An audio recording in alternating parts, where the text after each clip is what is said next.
Hello guys, welcome back to our channel explain by Rahul. तो supreme God empire के पिछले episode पर हमने देखा था लिनबिन अपने भाई को वापस लेने के लिए चला गया था, जहां लिन xianyu लिनबिन को साफ साफ मना कर देता है क्योंकि उसने 3 सालों के लिए मुयान को प्रोटेक्ट करने का जिम्मेदारी ली थी।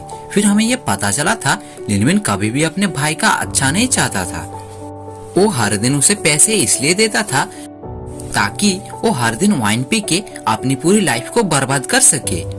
ये जानकर लिन xianyu काफी उदास हो गया था क्योंकि वो अपने भाई को हमेशा ही एक अच्छा पर्सन समझता था। अब आगे तो नेक्स्ट एपिसोड की स्टार्टिंग बिल्कुल इसी सीन से शुरू होता है, जहाँ लिन xianyu अपने मास्टर को बचाने के लिए अपना जान तक कुर्बान करने के लिए तैयार था।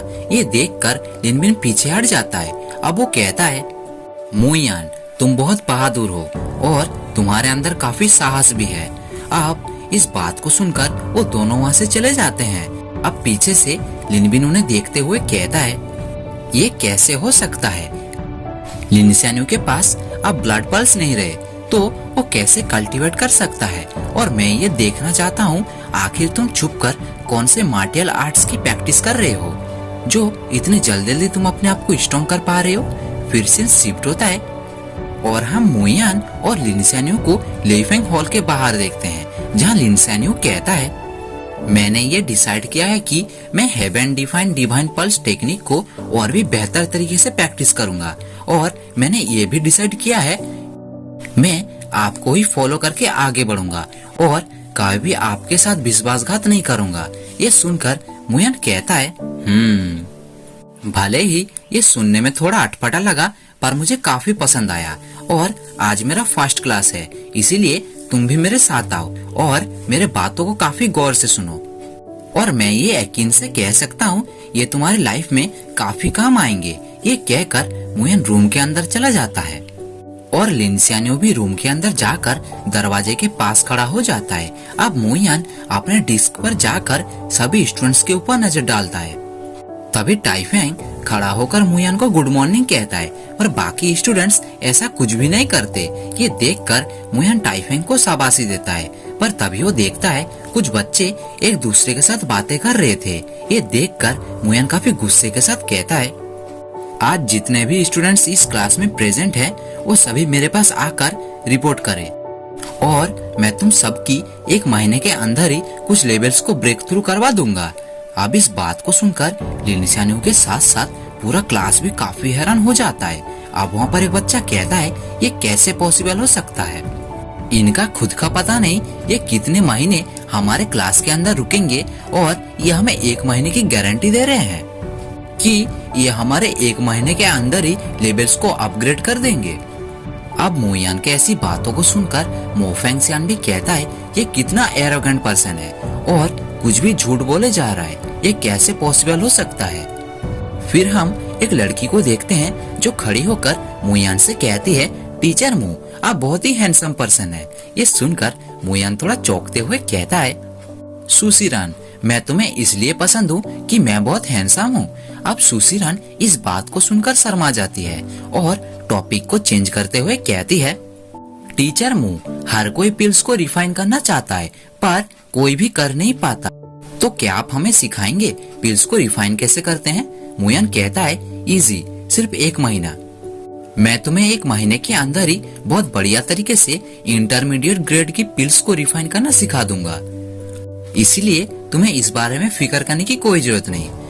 अब इस बात को सुनकर वो बच्चा हंसते हुए कहता है, टीचर मू क्या आपको पता है सुसीरान सुहांग शॉप के एल्डर के डॉटर है और इतने बड़े फर्नेस के शॉप की डॉटर होने के बाद भी इसे पिल्स को रिफाइन करना नहीं आता, क्योंकि ये जब भी किसी फर्नेस पर पिल बनाने के लिए जाती है इमीडिएटली वो फर्नेस ब्लास्ट हो जाता है। सुसीरान के इस प्रॉब्लम को मास्टर मोएन सॉल्व करने के लिए आए थे पर वो भी नाकाम रहे, तो आप इसकी कैसे मदद कर सकते हैं? सुसीरान कहती है, टीचर मू मैं अभी काफी परेशान हूँ, क्या आपके पास कोई सीक्रेट मेथड है मेरे इस प्रॉब्लम को सॉल्व करने के लिए? मुयान कहता है, तुम फिक्र मत करो, मैं मास्टर मो से इस बारे में बाद में बात कर लूंगा, पर मैं ये सोच रहा हूँ मास्टर मो जैसे 6 स्टार एल्केमिस्ट कैसे इस प्रॉब्लम को सॉल्व नहीं कर पाए। तभी वहाँ पर मास्टर मो हंसते हुए आकर कहते हैं, ब्रदर मू ने जो भी बात कही वो सभी बात सच थी। मैं वास्तव में पिल रिफाइन करने में काफी ज्यादा स्टूपिड हूँ। मुयान, इस समय मैं तुम्हें परेशान करना तो नहीं चाहता था, पर मुझे अभी तुम्हारी मदद चाहिए। ये सुनकर मुयान कहता है, लाओ मो, ये आप क्या कर रहे हैं? मैं अभी क्लास के अंदर हूँ, समझिए बात को। मुयान कहते हैं, अच्छा बाबा ठीक है, तुम अपने क्लास को कंटिन्यू करो, मैं तुम्हारे लिए बाहर इंतजार करता हूँ। ये कहकर वो क्लासरूम के बाहर जाकर खड़े हो जाते हैं। अब मुयान उदास होते हुए सोचता है, अब मैं अगर नहीं जाऊंगा तो शायद मिस्टर मोएन को बुरा लगेगा। अब वो क्लास के सभी स्टूडेंट से कहता है, मैं कुछ देर बाद वापस आऊंगा और हम इस बारे में बाद में बात करेंगे। ये कहकर मोएन वहाँ से चला जाता है। ये देखकर मो फेंगशियान थोड़ा हैरान होता है। अब वहाँ पर वो बच्चा हैरान होते हुए अपने दोस्त से कहता है, ये सब क्या हो रहा है? उसका दोस्त कहता है, मैं अंधा हूँ, मैं जरूर अंधा हूँ, ये नहीं हो सकता। गाइस, आप सभी जरूर यही सोच रहे होंगे, आखिर ये स्टूडेंट्स इस तरह के हरकत क्यों कर रहे हैं? तो मैं इस बात को शॉर्ट में समझाता हूँ। असल में मास्टर मोएन इस क्विजन एकेडमी के बहुत बड़े और फेमस अल्केमिस्ट हैं और पूरे एम्पायर में मास्टर मोएन काफी ज्यादा मशहूर है। आसान शब्द में कहे तो वो इस एम्पायर के बहुत बड़े फेमस और टैलेंटेड अल्केमिस्ट हैं।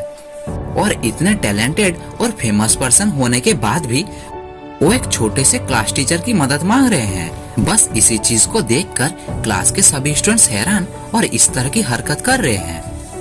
अब उन सब के चले जाने के बाद सुशिरान अपने सहेली से कहती है, उयू, क्या तुमने वो देखा? वो मास्टर मो थे और वो टीचर मुयान से मदद मांग रहे थे। ये सुनकर उयू कहती है, तो क्या हुआ? तुम इतना हैरान क्यों हो रहे हो? सुशिरान कहती है, तुम्हें हैरानी नहीं हो रही? मेरे डैड मास्टर मोएन से कम 1 महीने तक रिक्वेस्ट किए थे, तब जाकर मास्टर मोएन मुझे सलाह देने के लिए तैयार हुए। उयू कहती है, क्या तुम सच कह रहे हो? शिशुरन कहती है, हाँ बाबा, मैं सच कह रहा हूँ। मास्टर मो 5 बिग फैमिलीज तक को अपना चेहरा कभी कभी दिखाते हैं और उनके 1000 बार रिक्वेस्ट करने के बाद ही मास्टर मोएन उन्हें कभी कभी सलाह देते हैं। पर आज वो टीचर मुयान के साथ एकदम लाइटली होकर बात कर रहे थे, जैसे कि वो उनका छोटा भाई हो। उयू कहती है, क्योंकि वो मू फैमिली के यंग एल्डर हैं, बस इसीलिए शायद वो उनसे इस तरह से बात कर रहे हैं। शिशुरन कहती है, नहीं नहीं, ऐसा नहीं है, तुम एक बात सोचो, मू सिमिंग, मू फेंगयू, मू जियांगविंग, ये सभी फास्ट रेट के जीनियस हैं, तो वो उनसे इस तरह से बात क्यों नहीं करते? वो भी तो 2nd, 3rd, 4th ग्रेड के एल्डर है ना। मो क्विंग्यू ने सच में टीचर मुयान को मू फैमिली का यंग एल्डर बनाया है और जरूर उन्होंने टीचर मुयान के अंदर काउंटलेस एक्सपीरियंस को देखा होगा, तब जाकर उन्होंने इस तरह के डिसीजन लिया। उयू कहती है, हाँ, मैं भी ऐसा हो भी सकता है। तभी सुशिरान उसके पास जाकर उससे कहती है, मुझे पता है उयू, लिंगबाओ हॉल पर 9th प्रिंस के साथ तुम्हारा रॉयल वेडिंग होने वाला है, पर तुम अपनी मर्जी से ये शादी नहीं कर रही हो।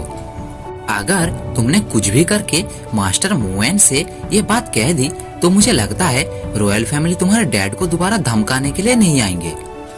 और मुझे ये भी पता है तुम अपने डैड को बचाने के लिए ये शादी कर रही हो। उयू थोड़ा निराश होते हुए कहती है, मास्टर मो कोई मामूली इंसान नहीं है, वो इस एम्पायर के 6 स्टार एल्केमिस्ट हैं। उनका भाई मो क्विंटियान इस एम्पायर के नंबर 1 एल्केमिस्ट थे और उनका एक ही सपना था, बस वो किसी भी हालत में मास्टर मोएन का डिसाइपल बनना चाहते थे, पर मास्टर मोएन ने उसे मना कर दिया।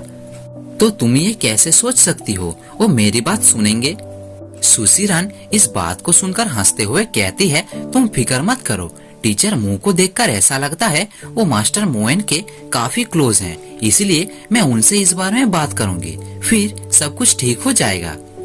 अब कुछ देर बाद वहाँ पर मुयान आता है।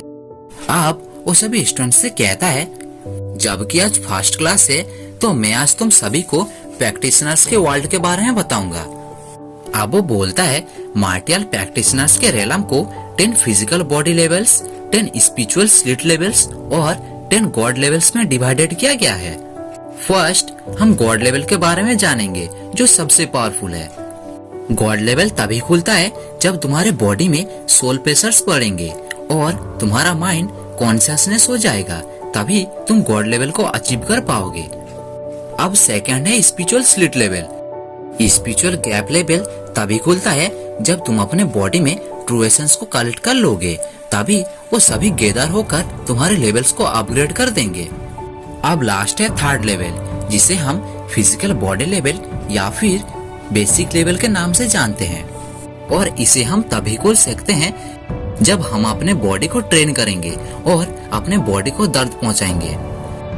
और इन 3 लेवल्स को मिलाकर प्रैक्टिशनर की लाइफ 3 रेलम्स की होती है, और ये सभी काफी ज्यादा इम्पोर्टेंट है और तुम्हें ये कुछ भी करके याद रखना है। और अगर तुम सभी इस बात को सुनकर जल्दी कल्टीवेशन प्रैक्टिस करोगे तो तुम्हारी फाउंडेशन अनस्टेबल हो जाएगी और तुम्हारे बॉडी पल्स डिस्ट्रॉय हो जाएंगे। तब मुझे तुम सभी से माफी मांगना पड़ेगा। ध्यान से सुनो, पूरे लाइफ टाइम में हम इन 3 लेवल्स के सहारे ही जिंदा रहते हैं। ये सुनकर एक बच्चा कहता है, टीचर मू, आप जैसा कह रहे हैं इसके अकॉर्डिंग क्या इन 3 रिलम्स से स्ट्रॉन्ग और पावरफुल कुछ है?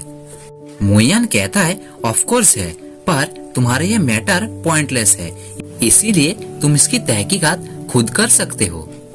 अब मुयान अपने क्लास के सभी स्टूडेंट से कहता है, आज से ये स्टार्ट हुआ है, मैं तुम सभी को गाइड करूंगा और तुम सभी अभी स्ट्रॉन्ग होने के लिए तैयार हो जाओ, और फ्यूचर में तुम सबका नाम क्विसन एकेडमी के ड्रैगन लिस्ट पर होगी, और मेरा तुमसे ये प्रॉमिस है। और इसी के साथ ये एपिसोड यहीं पर ही एंड हो जाता है, और इसका नेक्स्ट एपिसोड हम कुछ ही घंटों बाद अपलोड कर देंगे। Bye bye.